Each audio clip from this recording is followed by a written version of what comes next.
Bonsoir à tous. Retour à l'essentiel sur France 24. À la une ce soir, une troisième soirée de manifestation en Géorgie.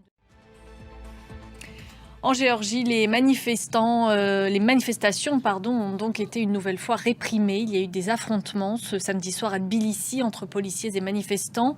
Un peu plus tôt, des milliers de personnes s'étaient rassemblées pour dénoncer le gouvernement en place. Etanadji. On en vient à ce regain de violence en Syrie et cette offensive lancée mercredi par le groupe islamiste Hayat Tahrir al-Sham contre les forces du régime de Bachar al-Assad. Les combattants islamistes se sont emparés vendredi de la majeure partie de la ville d'Alep. Bachar al-Assad, lui, assure que son pays est capable, je cite, de vaincre les terroristes. Olivier Fessol. À la guerre en Ukraine à présent, pour la première fois cette semaine, le président ukrainien Volodymyr Zelensky a ouvert la porte à la perte temporaire de territoire en échange d'une protection de l'OTAN. Cela permettrait selon lui de mettre fin, je cite, à la phase chaude de la guerre. La reconquête du reste de l'Ukraine se ferait plus tard, selon lui, par des voies diplomatiques. Odile Longval.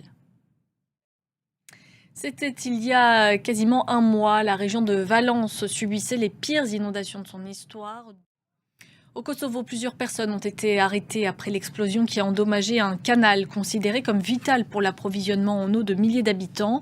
Pristina accuse la Serbie d'avoir orchestré cette attaque, ce que réfute totalement Belgrade. Etanadji. Le compte à rebours a commencé en Corée du Sud où il ne reste plus qu'une journée aux délégations étrangères pour se mettre d'accord sur un traité mondial contre la pollution plastique. Pour l'instant, il n'y a toujours pas de consensus. Les craintes d'un fiasco sont réelles. Olivier Fessol. Fin de ce journal, merci de votre attention. L'information continue sur France 24.